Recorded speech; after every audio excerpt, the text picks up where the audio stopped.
Hi மக்களே வணக்கம். இன்றைக்கி என்னோட 2.5 வயசு குழந்தைக்கான எமர்ஜென்சி மெடிசன் என்னென்ன ஸ்டாக் பண்ணியிருக்கேன்னு காட்ட போகிறேன். இதில் இருக்க எல்லா மெடிசனுமே பீடியாட்ரிஷியன் ரெக்கமெண்டட். அவங்களோட கரண்ட் 1 மந்த் ஓல்ட் ப்ரிஸ்கிரிப்ஷன் பிரகாரம் நான் ரீஃபில் பண்ணி வச்சுருக்கேன். எல்லாமே நான் ரீஃபில் பண்ணாலுமே எமர்ஜென்சி வந்தாலுமே நான் டாக்டருக்கு கண்டிப்பாக எமர்ஜென்சியாக ஒரு கால் பண்ணிவிட்டு அவங்க ஒரு கோ சர்டிஃபிகேட் கொடுத்த உடனே தான் நான் யூஸ் பண்ணுவேன். நான் எந்த ஒரு எமர்ஜென்சியாக வந்தாலும் தானாக டிசைட் பண்ணி எந்த மெடிசனையும் இங்கே இருக்கிற மெடிசன் எதுவுமே யூஸ் பண்ணதில்லை. பட் சப்போஸ் எமர்ஜென்சி நைட்டில் வந்துச்சுன்னா என்னால் போய் நைட்டில் வாங்க முடியாது இல்லையா, அதுக்காக நான் இதை ஸ்டாக் பண்ணி வச்சுருக்கேன். எமர்ஜென்சி ஆனாலும் நைட்டாக இருந்தாலுமே கூட நான் என்னோடய பீடியாட்ரிஷியன் எப்போவுமே என்னை காலில் அவைலபிளாக இருப்பாங்க. அதனால் அவங்களுக்கு கால் பண்ணிவிட்டு இல்லை மெசேஜ் பண்ணிவிட்டு அவங்க ஓகேன்னு சொன்னால் மட்டும்தான் நான் யூஸ் பண்ணுவேன். எப்போவுமே குழந்தையோட வெயிட்டும் ஹைட்டும் வயசும் ரொம்ப முக்கியம் ஒரு டோசேஜ்க்காக. அதே மாதிரி ஒரு சிரப்பை ஒரு வாட்டி யூஸ் பண்ணால் அந்த டாக்டர் சொன்ன பிரகாரம் எத்தனை டோசேஜோ அத்தனை டோசேஜ் மட்டும்தான் கொடுக்கணும். அந்த மெடிசன் அதுக்கப்புறம் அந்த கோர்ஸ் முடிஞ்சிட்ட பிறகு கண்டிப்பாக அந்த மெடிசன் டிஸ்கார்ட் பண்ணிவிடுங்க.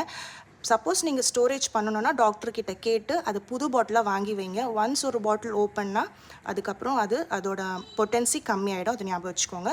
ஃபஸ்ட் இந்த சம்மருக்காக நான் ஒரு கேலமின் லோஷன் வேர்க்குருக்காக,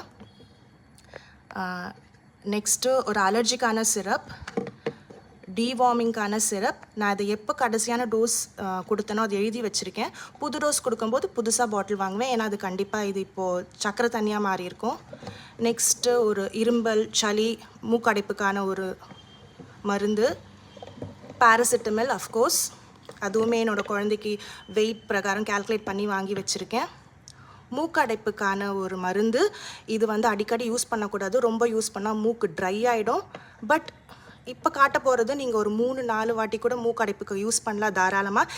ரொம்ப திக்காக இருந்தால் மூக்கோட மியூக்கஸ் இதை கரைச்சி கொண்டு வந்துடும். 4 to 5 டைம்ஸ் தாராளமாக யூஸ் பண்ணலாம். இது ஒரு வெறும் சலைன் சொல்யூஷன் மாதிரி தான். மூக்கை நல்லா சுத்தப்படுத்தி மாய்ஸ்சரைஸ் பண்ணி கொடுக்கும்.